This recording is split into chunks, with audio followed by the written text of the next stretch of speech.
Les investissements dans le Gard, il est de 20 ans.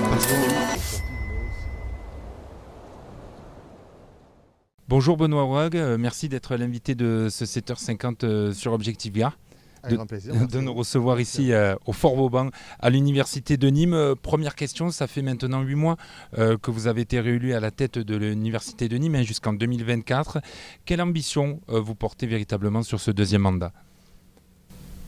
Une ambition de continuer à faire progresser l'université. L'université est lancée sur une trajectoire très positive avec plus de 10% d'étudiants chaque année, une offre de formation qui s'étoffe. Donc continuer dans cette voie-là et surtout faire reconnaître l'université à la valeur à laquelle elle est aujourd'hui. Donc faire reconnaître auprès des partenaires institutionnels, auprès des collectivités, auprès des habitants de Nîmes et de ses alentours. Alors d'abord sur le projet pédagogique, qu'est-ce que vous avez envie d'améliorer ? Qu'est-ce que vous portez comme projet pédagogique ? Alors, ça fait plusieurs années qu'on a entamé ce processus de finaliser les années de formation, c'est-à-dire que permettre à des étudiants d'aller du bac plus 1 au bac plus 5, d'avoir vraiment un cursus total du bac plus 1 au bac plus 5 sur l'ensemble des filières. Et donc on se concentre de plus en plus sur la création de formations, mais de type master, puisqu'on a des licences sur l'ensemble des disciplines possibles, mais par contre on est encore en manque de quelques masters sur certaines disciplines. Donc cette année on ouvre par exemple un master en histoire vivante, l'année dernière on a ouvert un master en physique, optique, et puis l'année prochaine probablement un master en management. Alors j'étais resté à 11 licences et 9 masters, c'est bien ça ? Le fossé est en train de se... Voilà, le but c'est d'équilibrer les... Le but en fait c'est d'augmenter l'offre de master, puisque généralement quand on arrive au niveau licence, la licence ouvre un panel de master et nous aujourd'hui à l'université par filière on a un seul master. Donc il faut absolument qu'on arrive à ouvrir ce panel de master et un dernier master qui se profile mais plutôt dans 3-4 ans, ça sera un master de STAPS puisque ça correspondra à la dernière formation que nous avons créée. Et oui, la licence STAPS, c'est un peu la transition parce qu'il y a les filières, mais il y a aussi les projets, les équipements structurants donc pour l'université de Nîmes. Et donc notamment un équipement attendu depuis longtemps, c'est ce gymnase que vous allez inaugurer là, cette rentrée du 13 septembre. Voilà, enfin, vous allez nous en dire plus sur ce gymnase et tout un pôle qui s'est construit ici à Vauban. Oui, alors... C'est vrai que depuis 2018, où la filière STAPS a été créée, le projet de création d'infrastructures sportives qui nous faisait défaut a été lancé. Un projet qui se termine puisqu'on devrait avoir les installations sportives de vie étudiante et de médecine livrées à la rentrée, le 13 septembre. Et ça suivra courant mi-octobre à peu près les installations du Crous, un restaurant universitaire du Crous. Donc c'est vrai que c'est un aboutissement parce que ça nous permet d'une part d'améliorer la vie étudiante, de par les installations sportives, mais aussi les installations pour la vie étudiante, puisqu'il y aura des bureaux et un foyer étudiant et de médecine préventive. Mais surtout, ça va permettre à notre formation stable de vraiment prendre l'envol qu'on espère lui donner, puisque ça fait 3 ans maintenant qu'on travaille sans installation sportive. Et ce n'était pas forcément évident. Heureusement qu'on a été bien soutenu par la ville de Nîmes, notamment qui nous mettait à disposition les installations de la ville. Et donc ce sont des installations qui sont vouées à être mises à disposition aussi aux associations et éventuellement toute personne qui pourrait le solliciter. Voilà, un pôle sportif avec ce gymnase, donc un pôle médical, on l'a dit aussi, et un pôle étudiant voilà, pour la vie étudiante, et notamment une cafétéria de 400 mètres carrés. Donc voilà, cafétéria qui était avant, on va dire, à l'entrée dans la cour principale de Vauban, qui va donc se déplacer. Vous avez déjà des projets à la place de l'ancienne cafétéria. Est-ce qu'on peut en dire un petit mot là-dessus ? Oui, on peut en dire un peu, on peut effleurer, on va dire comme ça. Parce que, en fait, l'idée qu'on se fait, c'est qu'avec ce pôle qui va se créer, on va avoir un déplacement des étudiants vraiment vers cet endroit-là. Et donc, on va avoir le préau de la cour Vauban qui risque d'être déserté. Et donc, comme on est en manque de mètres carrés au niveau de l'université, notamment pour la vie étudiante et même pour les activités extra-universitaires, on envisage d'aménager un petit peu le dessous, tout cet espace qui est le préau aujourd'hui de Vauban. On en dira peut-être un peu plus dans les mois à venir. Voilà, parce qu'il y a aussi, l'Université de Nîmes, c'est aussi Hoche. Voilà, ouais. Beaucoup de projets en cours. Donc avec Hoche 2, qui est la construction d'un nouvel équipement dédié à la recherche, et Hoche 3, donc la réhabilitation de la deuxième partie de l'ancien hôpital d'Oumergue. Voilà, de beaux projets. Ça, normalement, d'ici 2 ans, pour la rentrée 2023, c'est l'objectif. Alors on l'espère à rentrée 2023. Donc Le projet de bâtiment neuf a débuté. Le projet de réhabilitation devrait débuter courant fin d'année ou peut-être début premier semestre 2022. Ouais, on espère vraiment, on espère pour plusieurs raisons de déménager. D'une part parce que le site Ecarme appartient à la ville et la ville souhaite le récupérer pour d'autres projets.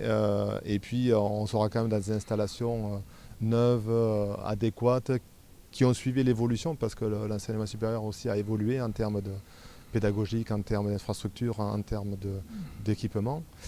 Et donc on sera, même si on ne gagne pas trop de mètres carrés, et ça c'est un petit peu dommage parce qu'on a nos étudiants, le nombre d'étudiants qui augmente, on sera quand même dans des installations qui seront toutes neuves et plus adéquates, on va dire, à l'enseignement d'aujourd'hui. Et oui, dans la modernisation, et c'est vrai qu'il y a aussi ce paradoxe, ça évolue, mais il manque encore des terrains. Vous travaillez aussi sur ça, puisque vous l'avez répété, il y a l'augmentation chaque année du nombre d'étudiants, et donc entre Vauban et Auch qui vont arriver à saturation, il va falloir trouver d'autres sites à venir. C'est le défi à court terme, dans les années à venir pour l'Université de Nîmes. C'est le défi vraiment à très très court terme, parce que le projet Auch, il a été décidé en 2014-2015, là où il y avait 4200, 4300 étudiants. Cette année, on va arriver à 6000 étudiants et donc forcément, le projet de 2014 ne correspond plus aux effectifs.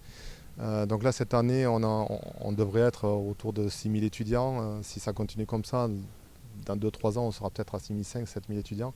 Et là, vraiment, on va avoir un manque crucial de locaux. Donc quand je dis vraiment du vrai très très court terme, c'est dans les 2 ans à venir. Il nous faut arriver à identifier des locaux en fait, pour pouvoir accueillir nos étudiants dans de bonnes conditions. Et oui, cette hausse des étudiants se confirme aussi pour la rentrée qui va débuter dans quelques jours, le 13 septembre. Dans quel état d'esprit vous êtes avant cette rentrée 2021 ? On sait que le ministère de l'Enseignement supérieur a parlé d'un objectif en une rentrée 100% présentielle. Comment vous vous préparez à cette rentrée et quelles sont un petit peu vos inquiétudes pour cette rentrée 2021 ? Alors on essaie de ne pas être trop inquiet par rapport à l'année dernière. On l'envisage de façon assez sereine, c'est-à-dire c'est vrai qu'on n'a pas de directive bien précise au niveau du ministère, si ce n'est que la ministre souhaite que tous les étudiants puissent rentrer à 100%. Nous, on se projette dans cette veine-là, puisque pendant la pandémie, quand on était autorisé à accueillir les étudiants, on a réussi à gérer de façon assez très très bonne la pandémie, puisqu'on n'a jamais eu de cluster au niveau de l'université. Donc on va continuer à mettre en place tous les gestes barrières, on va distribuer des masques aux étudiants, on aura nos sens de circulation. Par contre, on va faire en sorte de les faire tous venir, donc on va acter sur du 100%, et puis on verra comment ça se passe. Mais j'ai bon espoir, on a une semaine de pré-rentrée qui se profile dans laquelle on va essayer d'organiser une campagne de vaccination pour ceux qui le souhaitent. Parce que la question que tout le monde se pose in fine, c'est est-ce qu'il faudra être vacciné quand on sera étudiant ? Alors, Parce que pour l'instant, le pass sanitaire ne sera pas demandé selon les instructions de la ministre. Si ça change, on s'adaptera. Pour l'instant, il ne sera pas demandé. Ce qui est a priori, ce qui semble être le cas, c'est qu'une grande proportion de la population des 18-24 ans serait vaccinée. Donc on devrait avoir des étudiants vaccinés ou s'ils ne sont pas vaccinés, en tout cas qui seraient immunisés parce qu'ils l'auraient contracté durant l'été. Donc voilà, moi j'essaie d'avoir une approche plutôt sereine. On va mettre en place des cours à 100%. On va continuer à développer le numérique de sorte de pouvoir enregistrer des cours et que si on a des étudiants qui sont absents, qu'ils puissent avoir les cours enregistrés. Donc il y aura du présentiel, mais on gardera quand même ce côté distanciel voilà. Qui maintenant, on a l'impression, fait partie intégrante de l'enseignement supérieur. Enfin, alors je dirais pas privilégié, mais ouais, je dirais pas une partie distancielle, je dirais une partie de numérique. D'accord. Donc on va continuer à développer les techniques du numérique. Alors ça peut être du distanciel, ça peut être du direct, ça peut être de l'enregistrement, ça peut être de la mise à disposition de vidéos. C'est tout un panel d'outils numériques qu'on va continuer à développer. On a déposé un projet, on a répondu à un appel à manifestation d'intérêt avant l'été pour être un démonstrateur numérique dans l'enseignement supérieur. On espère qu'on sera sélectionné. Et si on est sélectionné, l'Université de Nîmes pourrait être un démonstrateur pour l'ensemble des sites universitaires français. Donc ça serait aussi une belle reconnaissance. Bon, plutôt serein pour cette rentrée. On imagine l'envie de retrouver tous les étudiants sur site ici à Nîmes. Oui, on a une envie. Je pense que les étudiants ont envie de venir.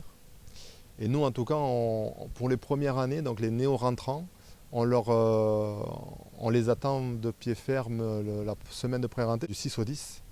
tout simplement parce qu'on prévoit de les accueillir d'une façon dont on n'a jamais accueilli nos étudiants. Pourquoi cette année? Parce que c'était... Parce que cette année marque un renouveau. Vous l'avez dit, j'ai été réélu. On a une nouvelle équipe, on a du renouvellement dans nos personnels. On repart pour 4 ans. On veut marquer cette année parce qu'on dit qu'on va couper avec la Covid. On repart sur une nouvelle dynamique. L'université de Nîmes continue de s'envoler. On change notre identité visuelle. Oui, un nouveau logo qui va être dévoilé dans quelques jours.